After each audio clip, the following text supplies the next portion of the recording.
El Evangelio según Lucas. Es uno de los primeros registros de la vida de Jesús y en realidad es la primera parte de una obra de 2 volúmenes, Lucas y Hechos.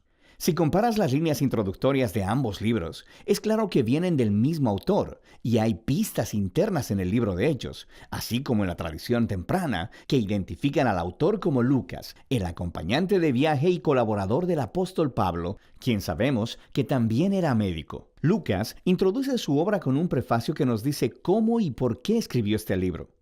Él reconoce que hay muchos otros buenos registros de la vida de Jesús, pero que él quería volver a las tradiciones del testimonio ocular de todos los discípulos que pudiera para producir lo que él llama un registro ordenado de las cosas que se han cumplido entre nosotros. Esa palabra, cumplido, nos muestra por qué Lucas escribió este registro.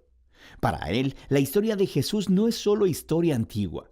Quiere mostrar cómo es el cumplimiento de la larga historia del pacto de Dios en Israel. Y más grande que eso, la historia de Dios en todo el mundo. El diseño del libro es bastante claro. Hay una larga introducción que prepara las historias de Juan el Bautista y de Jesús. Luego, en los capítulos del 3 al 9, Lucas presenta un retrato robusto de Jesús y su misión en su región de origen, Galilea. Después de eso, la gran sección central del libro es el largo camino de Jesús a Jerusalén, lo que nos lleva al clímax de la historia, la última semana de Jesús en Jerusalén, antes de su muerte y resurrección, lo que después nos lleva al libro de Hechos.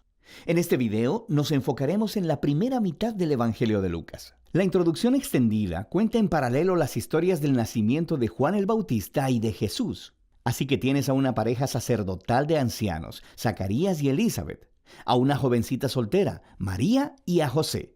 Ambas parejas reciben una improbable promesa divina de que van a tener un hijo. Ambas promesas se cumplen cuando Juan y luego Jesús nacen y ambos padres cantan poemas de celebración. Estas canciones poéticas están llenas de ecos de los salmos y profetas del Antiguo Testamento, mostrando cómo estos niños cumplirán las antiguas promesas de Dios. Pero estos poemas también dan una vista previa del rol de cada niño en la historia que sigue. Juan es el mensajero profético prometido en la Torá y los profetas, que preparará a Israel para encontrarse con su Dios. Y Jesús, él es el rey mesiánico prometido a David, que traerá el reino de Dios sobre Israel y la bendición de Dios a las naciones, justo como él le prometió a Abraham. Después de esto, María lleva a Jesús al templo de Jerusalén para su dedicación, y 2 profetas ancianos, Ana y Simeón, ven a Jesús y reconocen quién es, y Simeón canta su propia canción, un poema inspirado en el profeta Isaías. Él dice: «Este niño es la salvación de Dios para Israel, y él se convertirá en luz a las naciones». Así que con toda esta anticipación, la historia continúa a la siguiente sección principal, donde Lucas presenta a Jesús y su misión.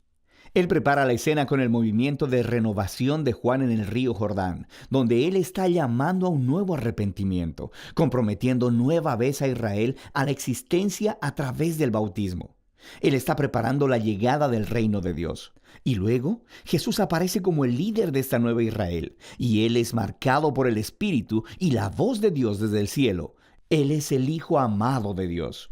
Después de esto, Lucas continúa con la genealogía y traza los orígenes de Jesús hasta David, y luego hasta Abraham, y luego hasta Adán en el libro de Génesis. Lucas está declarando que Jesús es el rey mesiánico de Israel, que traerá la bendición de Dios, pero no solo a Israel, la familia de Abraham. Él está aquí por todos los hijos de Adán, por toda la humanidad. Después de esto, Lucas ha colocado estratégicamente la historia de Jesús regresando a su ciudad de origen, Nazaret, donde inaugura su misión pública. En una reunión en la sinagoga, Jesús se pone de pie y lee del rollo de Isaías diciendo: «El Espíritu de Dios está sobre mí para anunciar las buenas nuevas a los pobres y libertad a los cautivos, vista a los ciegos y libertad a los oprimidos». Ahora, al igual que en los otros evangelios, Jesús aquí se presenta como el rey mesiánico que está trayendo las buenas nuevas del reino de Dios. Pero lo que Lucas está resaltando de manera singular son las implicaciones sociales de la misión de Jesús, de manera que él trae libertad. La palabra griega es aphesis, y literalmente significa liberación, y se refiere a la antigua práctica judía del año del jubileo que se describe en Levítico 25. Es cuando todos los esclavos de Israel eran liberados, cuando las deudas de las personas eran canceladas, cuando las tierras que habían sido vendidas se devolvían a las familias. Todo era una recreación simbólica de la justicia y misericordia liberadora de Dios. Y luego Jesús dice que estas buenas nuevas de liberación son específicamente para los pobres.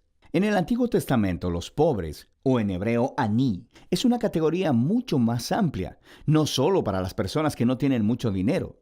También se refiere a las personas de bajo estatus social en su cultura, como personas con discapacidades, mujeres, niños y los ancianos.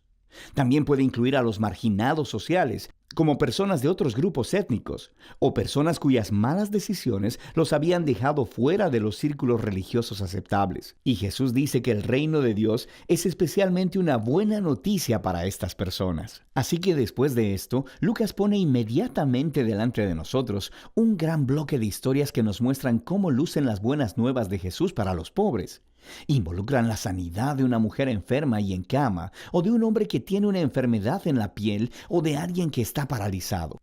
Aquí también hay historias acerca de Jesús dando la bienvenida a su comunidad a un recolector de impuestos como Leví, que no era financieramente pobre, pero que era un marginado social. Hay una historia acerca de Jesús perdonando a una prostituta.